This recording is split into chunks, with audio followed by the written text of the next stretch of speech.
क्यों छोड़ा अंग्रेजों ने भारत। 19वीं सदी की शुरुआत के साथ ही लोगों के मन में यह भाव गहराई के साथ बैठ रहा था कि अंग्रेज यानी बाहरी ताकत हमारे साथ पशुओं की भांति व्यवहार करके हमें लूट रहे हैं। ये गहराता हुआ भाव मौके की तलाश में था, जो मौका 1857 में आया। भारतीयों, विशेषकर सैनिकों ने जो प्रतिरोध दिखाया वो बहुत सराहनीय था।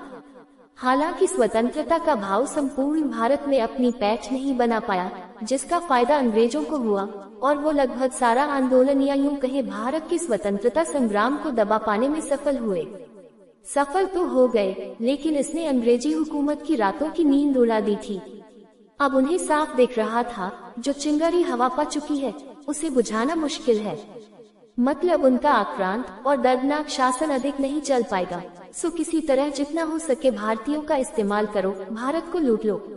1856 की क्रांति के बाद उन्होंने शासन में कुछ बदलाव भी किए, जो दर्शाता है कि भारतीय किस तरह ऊपर उठ रहे थे। व्यवस्था बदलना चाहते थे, अंग्रेजी राज में धीरे धीरे सही, लेकिन लोगों के हितों के लिए परिवर्तन और सुधार चाहते थे। कईयों ने नए संगठन बनाए और लोगों को जागरूक करना शुरू किया।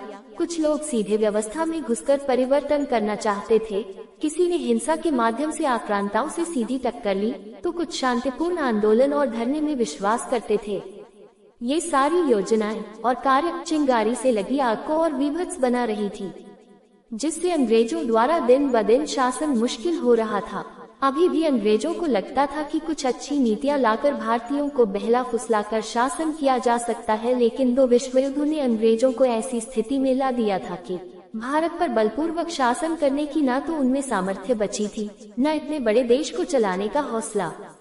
इंग्लैंड की अपनी अर्थव्यवस्था चरमरा गई थी, अपने देश को चलाना मुश्किल हो रहा था, उस पर भारत जैसे विशाल भूभाग पर शासन का भार। संक्षिप्त में, यदि अंग्रेज भारत को और अधिक देर राज करने विचार बनाते तो ये केवल उनकी अपनी इंग्लैंड की अर्थव्यवस्था को सपोर्ट करने के लिए होता, साथ ही साथ भारतीयों की बढ़ती हुई क्रोध की आग को काबू करना और कठिन हो जाता।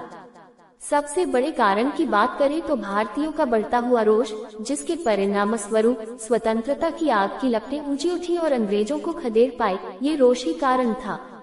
दिक्कत ये थी कि यदि ये रोष बढ़ने में थोड़ा कम वक्त लेता तो आज हम आजादी की 71वीं नहीं बल्कि 171वीं या 271वीं वर्षगांठ बनाते, और शायद इतने वक्त में भारत अपने देशी शासन में आज से अधिक विकसित होता।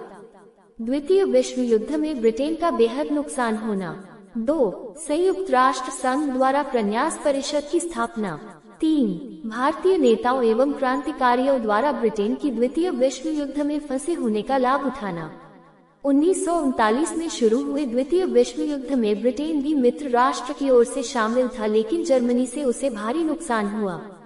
द्वितीय विश्व युद्ध में व्यस्त होने के कारण भारत में अंग्रेज की स्थिति कमजोर होती जा रही थी। इसका फायदा भारतीय नेता और क्रांतिकारियों ने उठाना शुरू किया। महात्मा गांधी ने अगस्त 1942 में अंग्रेजों भारत छोड़ो आंदोलन प्रारंभ किया और करो और मरो का नारा दिया। यह आंदोलन एक बहुत बड़ा जन आंदोलन के रूप में उभर कर सामने आया। वहीं दूसरी ओर अन्य क्षेत्रीय क्रांतिकारियों ने भी अपने अपने प्रभावी ढंग से अंग्रेजों को चुनौती देना शुरू कर दिया। सुभाष चंद्र बोस ने जापान से मिलकर भारत के पूर्वी छोर से अंग्रेजों को खदेड़ने की रणनीति बनाई। वही तीसरा कारण संयुक्त राष्ट्र संघ द्वारा प्रन्यास परिषद की स्थापना थी, जो अप्रत्यक्ष किंतु बहुत ही प्रभावशाली रूप से उपनिवेशवाद के अस्तित्व को ही घेरे में लाकर खड़ा कर दिया। इसके नियमों के अनुसार कोई देश अपनी प्रभुत्व को संभालने की स्थिति में नहीं है तो ही कोई अन्य देश उस देश में अपने हित के बजाय उस देश की विकास को प्राथमिकता देकर उस पर शासन कर सकता है। इस प्रकार समग्र रूप से देखें तो अंग्रेजों को भारत छोड़ने के कई कारण थे। द्वितीय विश्व युद्ध के उपरांत यूरोप, खासकर ब्रिटेन की आर्थिक हालत बेहद कमजोर हो चुकी थी, जिससे वह दूरदराज फैले अपने उपनिवेशों की आर्थिक लागत उठाने में असमर्थ थी, जिसके कारण द्वितीय विश्व युद्ध के बाद उपनिवेशवाद का प्रभाव घटने लगा। वहीं दूसरी ओर अमेरिका एवं सोवियत संघ द्वारा उपनिवेशवाद का विरोध किया जाने लगा।